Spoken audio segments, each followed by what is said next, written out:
a great honor to welcome everybody to this second Brian Ward Memorial Lecture Series. We're so pleased with the attendance with so many different experts from so diverse backgrounds. Today we're very honored to have the math services from 5 different countries in the region here with us today. And also we are very glad to see the senior officials from UNASCAP, from UNICEF, from USAID, from FRC, of course, from our dear friend at the ECHO office as well. And of course, this is also our great pleasure to have the representative from the Bangladesh Embassy and also the Royal Norwegian Embassy here in Thailand as well. And I will just spend a few minutes to elaborate a little bit about the Brian Ward Memorial Lectures. The Brian Ward Memorial Lecture is a series of lectures to honor the memory of Brian Ward, the founding father of Asian Disaster Preparedness Center, or ADPC, for his great wisdoms and outstanding personal dedication and commitment to the field of disaster risk reduction. This annual series features platforms for distinguished guest lecturers to share their experiences that will contribute to the innovative initiatives on disaster risk reduction in the Asian and Pacific region. And today is our great honor to have Dr. Jan Egeland to be with us today as the guest speaker. Dr. Jan Egeland is the former chairperson of the High-level Taskforce for the Global Framework for Climate Services. He now serves as the Deputy Executive Director for Human Rights Watch and also the Director for the European Operation. Prior to joining Human Rights Watch, Dr. Jan Egeland was the Executive Director of the Norwegian Institute of International Affairs. And as the UN Undersecretary General for Humanitarian Affairs and Emergency Relief Coordinators from 2003 to 2006, Dr. Egeland helped reform the global humanitarian response systems and organize the international response to the Indian Ocean tsunami, as well as the crisis from Darfur to the Democratic Republic of Congo and Lebanon. In 2006, the Time magazine named Dr. Egeland as one of the 100 people who shape our world. From 1999 to 2002, he was the UN Secretary General's Special Advisor on Colombia. And from 1990 to 1997, he was the State Secretary in the Norwegian Ministry of Foreign Affairs. Dr. Egeland has over 30 years of experiences from international work with human rights, humanitarian situations, and conflict resolution. And it was among the initiators of the peace negotiation that led to the Oslo Accords between Israel and the Palestine Liberation Organization in 1993. Now please give a warm round of applause to welcome Dr. Jan Egeland.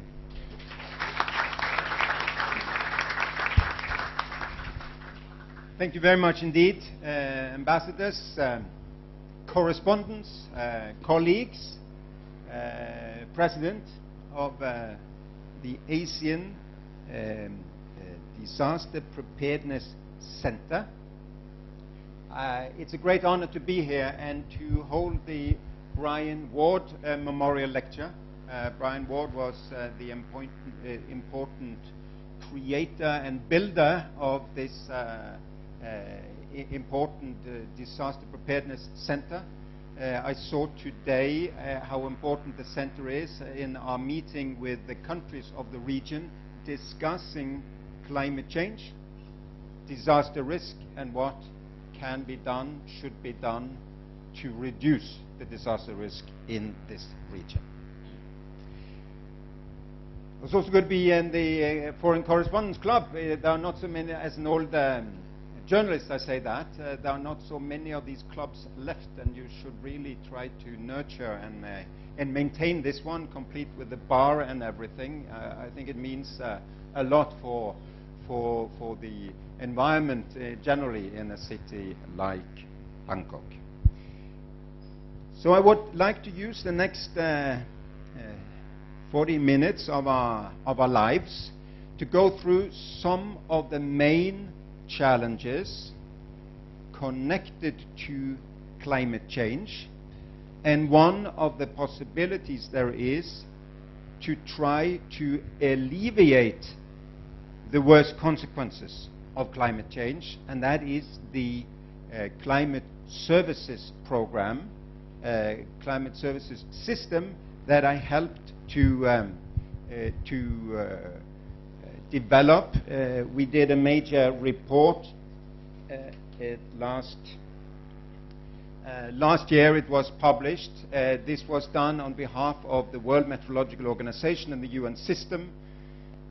It was a high-level task force consisting of experts from all continents, and we issued a report, Climate Knowledge for Action, a global framework for climate services, empowering the most vulnerable, as a proposal to the member states of the United Nations. It has been endorsed now by the Congress of the World Meteorological Organization, and hopefully there will be implementation.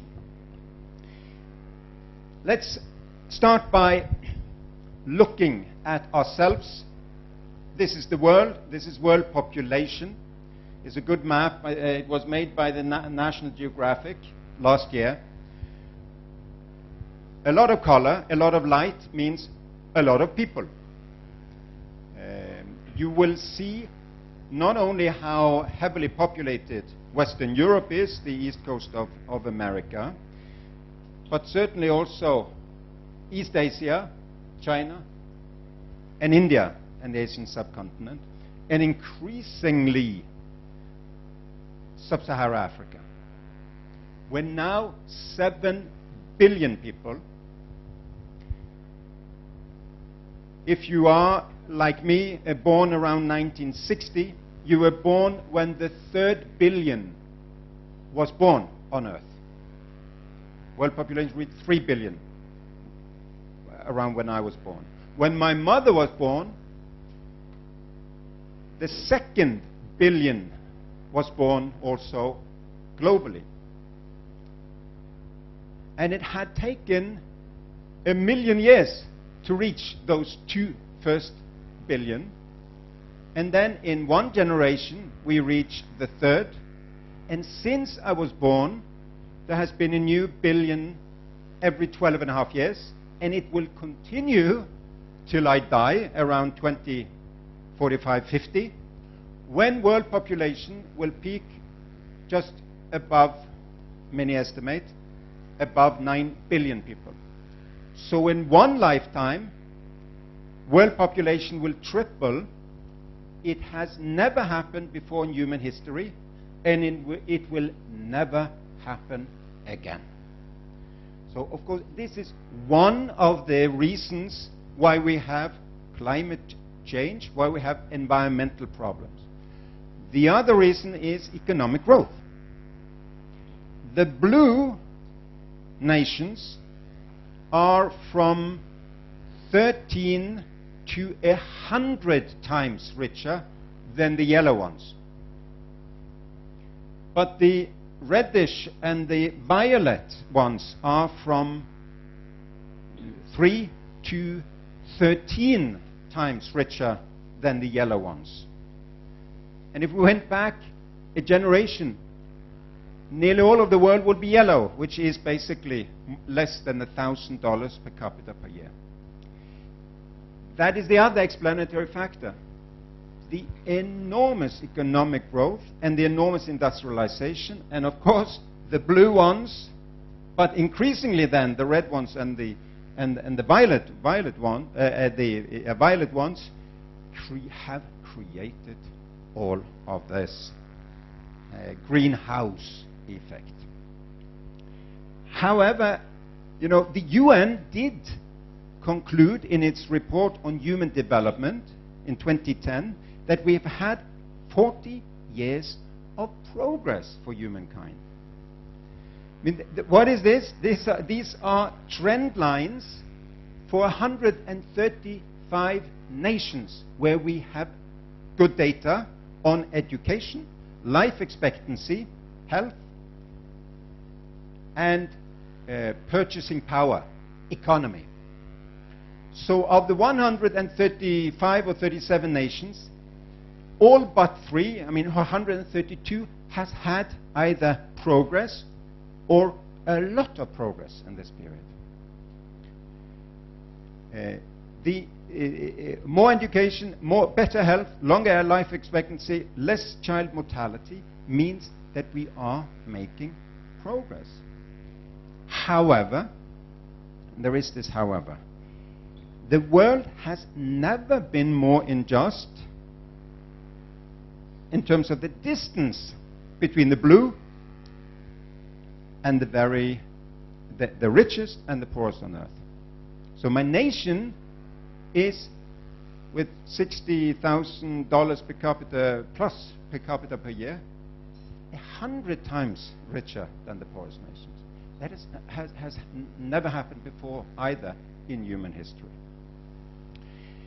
One of the most unjust sides of this unjust world is, and that's what is the matter of life or death, is that climate change is already having a tremendous effect. Not on all of us, but on the most vulnerable. The bottom 1 to 2 billion.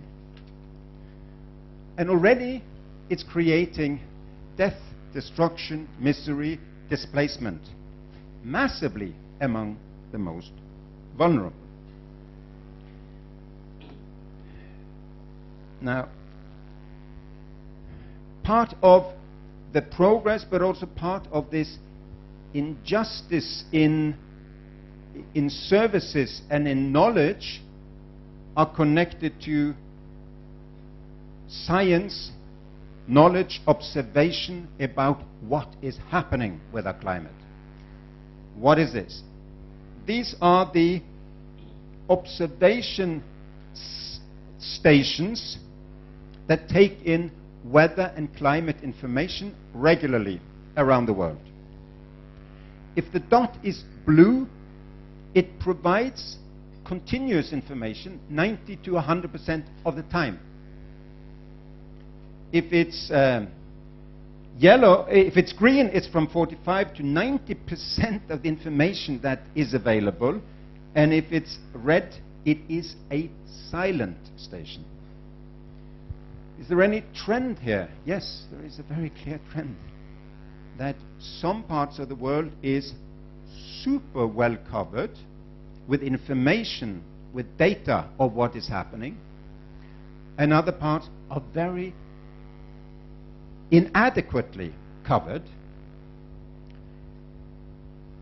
And those parts who are worst covered are some of the most disaster-prone regions where the most vulnerable live. So again, part of the climate injustice that we will discuss more and more, I think, is that those who caused climate change and who are last and least hit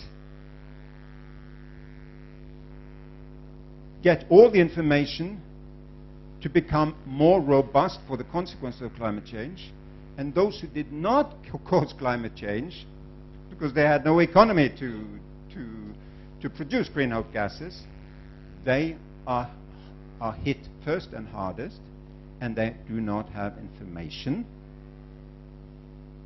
to adapt themselves to what will hit them.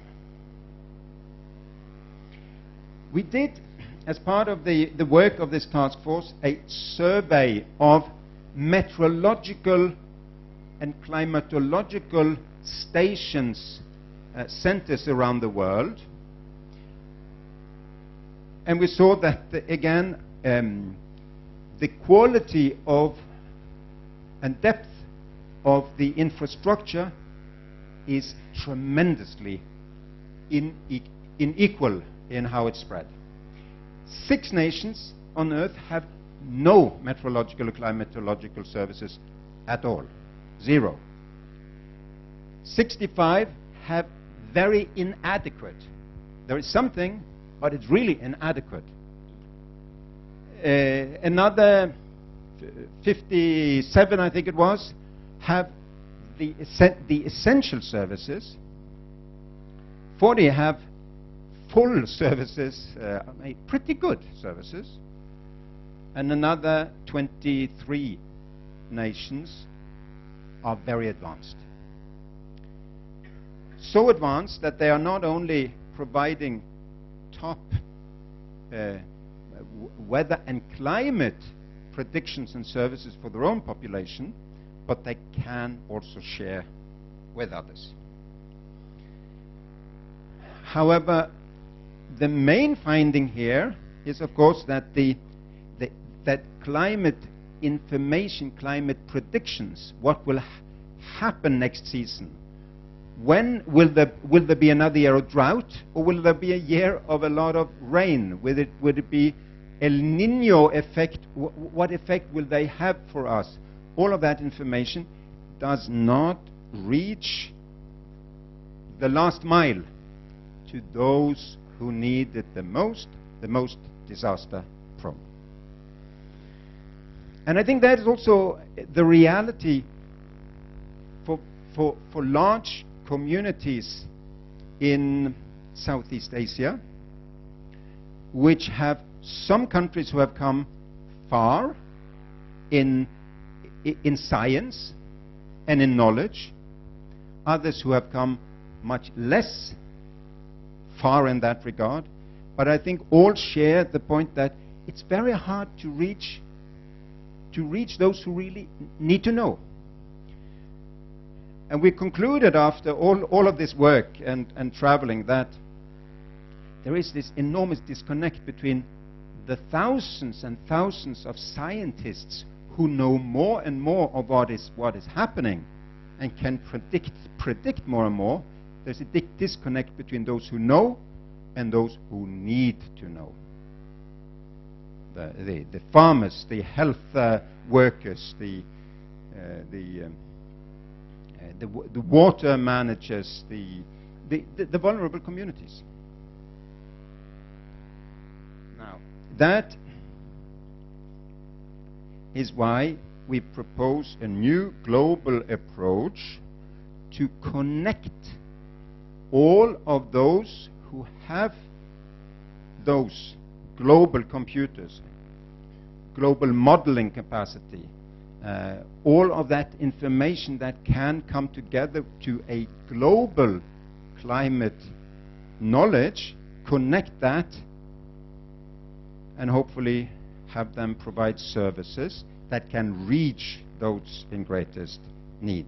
Here's just some of the existing capacities and programs that are there that we can connect in a global framework for climate services. Now, in general, of course, science has come very far. It was also the conclusion this morning that, people will come from 20 years ago to a meeting among the meteorological services in Southeast Asia, and they would think this is science fiction. How can you know so much? How do you have all of that information about the effects of the monsoon, about how many typhoons are coming, about how some cities get less rain and water shortage, others are getting too much, etc. The effects of climate change is, of course, very freak. Some get more rain, some get less. The extremes become more extreme, etc. We often distinguish between 3 levels: weather services up to 1 to 2 weeks of very specific predictions of what will happen. And of course that is including when this storm will hit, that is now hitting first Vietnam and then Thailand this weekend. That's not a climate service, it's a weather service. And certainly this has been better and better, and most of the world is reasonably well covered with weather services. Then it's the climate variability, which are monthly, seasonal, and yearly forecasts. And then, on a more decade-long and century-long perspective, you predict the consequences of climate change. And even in terms of climate variability and climate change, much more can be predicted.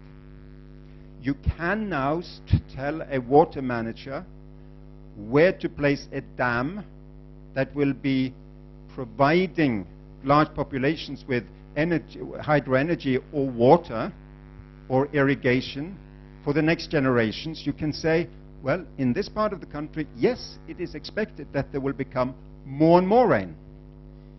And you can advise others to say, don't place it there, because it will get more and more dry. That is to predict climate change.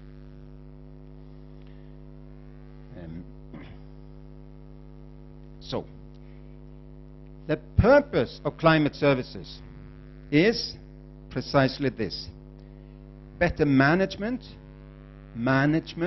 of the climate variability and change that we know will come. Even in the best of scenarios, if all of these leaders finally sat down and agreed on something, there would be greater climate variability and change, even in the best of scenarios. This should lead to adaptation to climate change through science-based climate information and prediction into planning, policy and practice on the global, regional and national scales. And I won't bore you with many boxes here, but this is actually the one model of how the future climate services system should work, can work, and to some extent does work.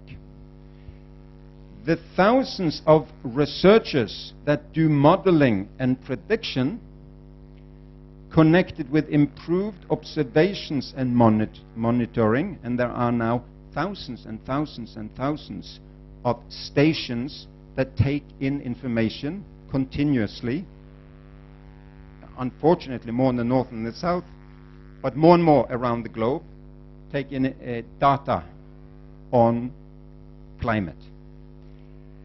This will lead to better climate information and prediction, and I'll explain how this will look like. But then, very importantly, we need this user interface which is not there. I mean, the greatest problem today is that there is no real dialogue between the experts and the users. I've seen it a couple of places. I've seen it in the United States and I've seen it in China, for example. Two of the places which are most advanced in climate services, where you see water managers and agricultural representatives and others sit and challenge the scientists and say, it's not good enough what you're providing us. You use language we don't understand. You use predictions which are really understandable and incomprehensible for our people. What does it mean that you say that there is a 75% for a reduction of 30% in precipitation for the next season?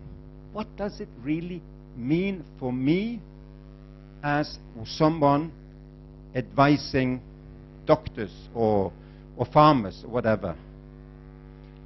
All of that has to improve in a user interface, so that governments, the private sector, research, agriculture, water, health, construction, disaster reduction, environment, tourism, transport, etc., can get better information about what is happening, what will happen, how will weather and climate change. And it will happen on 3 levels, or rather within 3 domains. The global level. What's the global level? Well, that's really the supercomputers that are centered around the United States, China, Japan, and to a lesser extent also in Europe, India, a few other places. But say, for example, the US, China, and Japan have now global prediction capacity that they can put free of charge to the regional centers that downscale the global information to the regional level and to national predictions. And then hopefully there is a national level receiving this, so that they again can provide services to their population in these sectors I mentioned. Already there are emerging regional climate outlook forums. Some are good, some are not good, and some regions are not even covered. But the idea is to cover the whole world in regional climate outlook fora. And among the services that come are like these from one of the centers, ACMAD, an African center in the Sahel, that provide outlooks on where will you have extreme temperature swings in the future, where will there be a lot of rainfall, etc. And it's of course it's through maps, it's through easily accessible information. Here even sandstorms and so on for region. This is more short range rather than a real seasonal forecast. We said as a group panel that to make this really become a success, we have to show real progress in 4 areas: water management, disaster risk reduction, health, and agricultural food security. Take agriculture and food security. This is a service in India where on your cell phone, doesn't have to be Motorola, I think, on any cell phone that a farmer has, he will get in his language an advice for the season, when to plant, and even what crop they recommend to plant. There is some easily understood information of what will be the dominating climate in the next season, and some recommendations of what to do. Take this disaster risk management. And this part of the world is extremely disaster prone, natural disaster prone.